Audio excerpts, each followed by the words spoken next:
رسول اللہ صلی اللہ علیہ وسلم دل برداشتہ نہ ہوئے اور 700 ہی کو ساتھ لے کر کوہ احد کے دامن میں شیخین کے مقام پر مجاہدین کو جنگی ترتیب میں کر دیا۔ خالد نے ایک بلند ٹکڑی پر کھڑے ہو کر مسلمانوں کی ترتیب دیکھی اور اس نے اپنے سالار ابو سفیان کو بتا کر اپنے دستے کی جگہ طے کر لی۔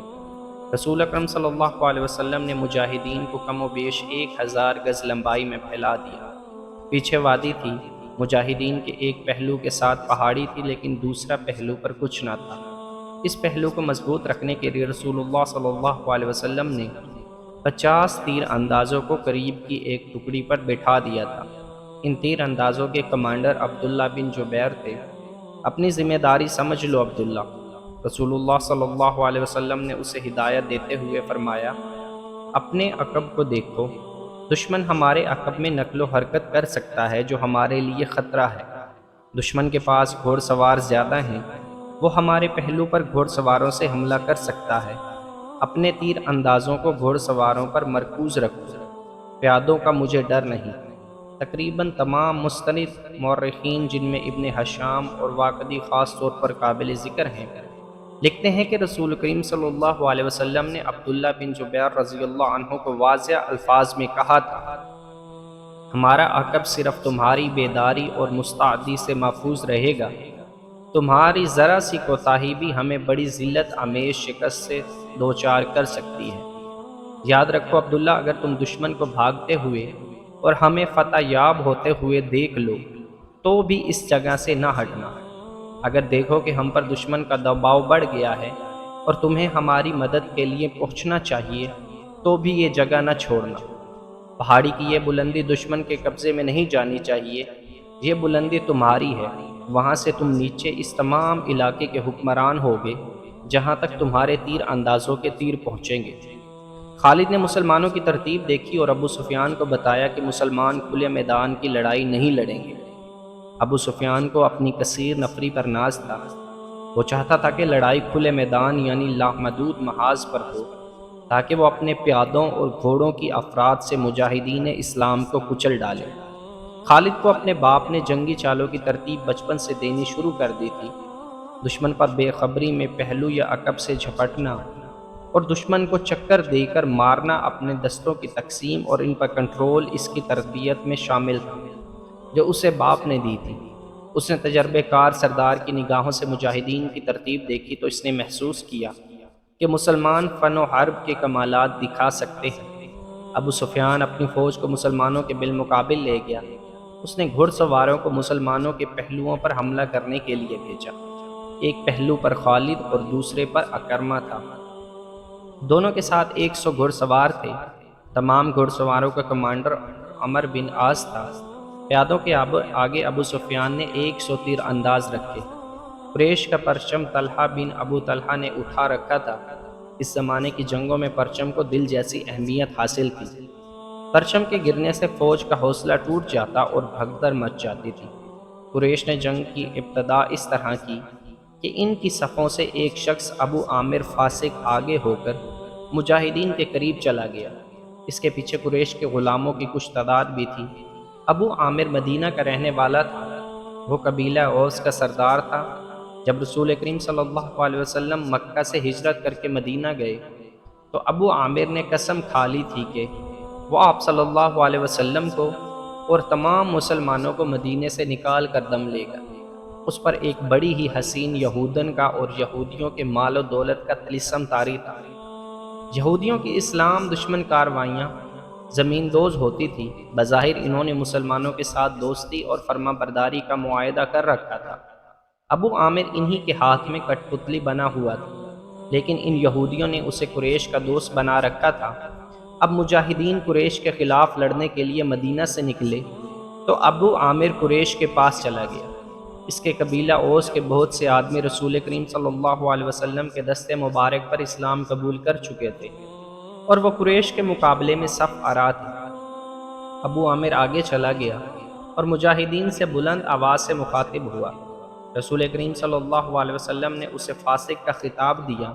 قبیلہ اوس کے غیرت مند بہادروں، ابو عامر فاسق نے کہا، تم مجھے یقیناً پہچانتے ہو میں کون ہوں۔ میری بات غور سے سن لو۔ وہ اپنی للکار پوری نہ کر پایا تھا کہ مجاہدین اسلام کی صف سے قبیلہ اوس کے ایک مجاہد کی آواز گرجی، او فاسق بدکار، ہم تیرے نام پر تھوک چکے ہیں۔ خالد کو وہ وقت یاد آ رہا تھا۔ مجاہدین اسلام کی صف سے ابو عامر اور اس کے ساتھ گئے ہوئے غلاموں پر پتھروں کی بوچھاڑ شروع ہو گئی۔ مورخ لکھتے ہیں کہ پتھر برسانے والے قبیلہ اوس کے مجاہدین تھے۔ ابو عامر اور غلام جو مجاہدین کے پتھروں کی زد میں تھے، ایک ایک دو پتھر کھا کر پیچھے بھاگ آئے۔ یہودی مدینہ میں بیٹھے لڑائی کی خبروں کا انتظار کر رہے تھے۔ جس یہودن کے طلسم میں ابو عامر گرفتار تھا، وہ اپنی کامیابی کی خبر سننے کے لیے بےتاب تھی۔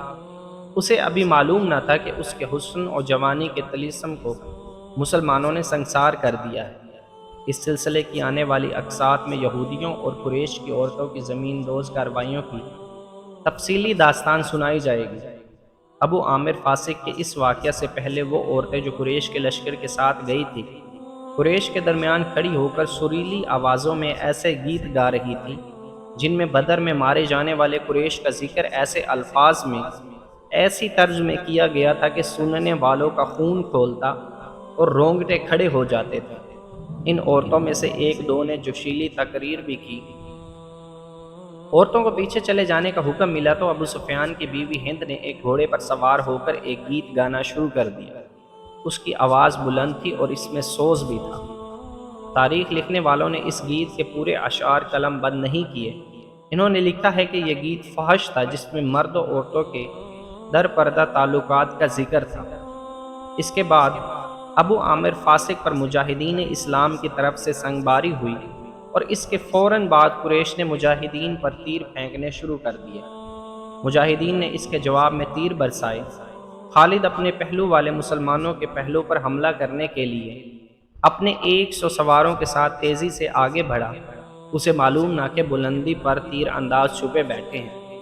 اس کے سوار بے دھڑک چلے آ رہے تھے۔ راستہ ذرا تنگ تھا، سواروں کو آگے پیچھے ہونا پڑا۔ خالد سوچ سمجھ کر اپنے سوار دستے کو اس پہلو پر لایا تھا۔ اپنے باپ کی ترتیب کے مطابق اسے بڑی خود اعتمادی سے توقع تھی کہ وہ ہلہ بول کر مسلمانوں کو اس پوزیشن میں لے آئے گا کہ وہ پسپا ہو جائیں گے اور اگر جم کر نہ لڑے تو قریش کے گھوڑوں کے تلے کچلے جائیں گے۔ مگر مسلمانوں کے پہلو سے اس کے سوار ابھی دور ہی تھے کہ اوپر سے تیر اندازوں نے اس کے اگلے سواروں کو نہ آگے جانے کے قابل چھوڑا اور نہ وہ پیچھے ہٹنے کے قابل رہے۔ ایک ایک سوار کئی کئی تیر کھا کر گرا اور جن گھوڑوں کو تیر لگے انہوں نے خالد کے سوار دستوں کے لیے قیامت برپا کر دی۔ پیچھے والے سواروں نے گھوڑے موڑے اور پسپا ہو گئے۔